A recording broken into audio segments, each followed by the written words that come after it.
Les suites judiciaires de l'entreprise La Roche-Pelletier dans les Deux-Sèvres. En juin 2009, 270 salariés ont été licenciés. À l'époque, une enquête avait été ouverte pour des soupçons sur des anomalies comptables. Cette semaine, 4 personnes ont été placées en garde à vue, puis relâchées.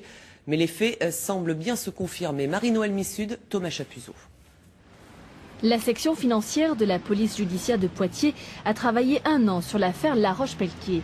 1 an d'enquête qui a abouti cette semaine au placement en garde à vue d'un ex-commissaire aux comptes, des ex-époux dirigeants et de leur fille, dernière présidente du groupe. Un certain nombre de faits ont été reconnus par certains des protagonistes. D'autres semblent avoir une responsabilité un petit peu différente, voire en retrait.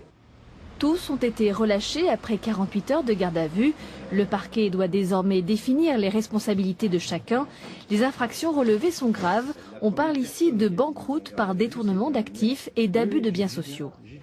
Il y a 2 types d'anomalies. Il y a les transferts de société à l'autre, mais ces points ne sont pas forcément reconnus par les mises en cause, et il y a également ce qu'on peut considérer comme des appropriations personnelles, des enrichissements personnels sur certaines sociétés.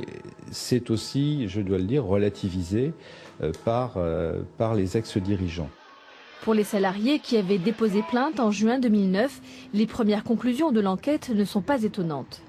Et nous, on avait un peu de doute. On avait un doute parce que quand on faisait des réunions avec la direction, elle nous avait posé, on avait des chiffres, on avait tout.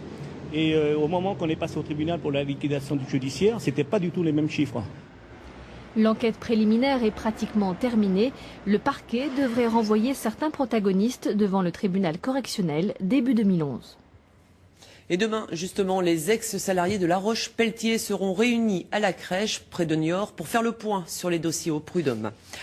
Il n'y a pas que l'éducation nationale qui fait sa rentrée ces jours-ci. Le ministère de l'Agriculture appelle aussi ses élèves à reprendre le chemin de l'école. En Poitou-Charentes, ils sont plus de 8000 jeunes à se destiner à ce domaine qui va de la fourche à la fourchette. Marie-Ange Cristofari et Francis Tabuteau.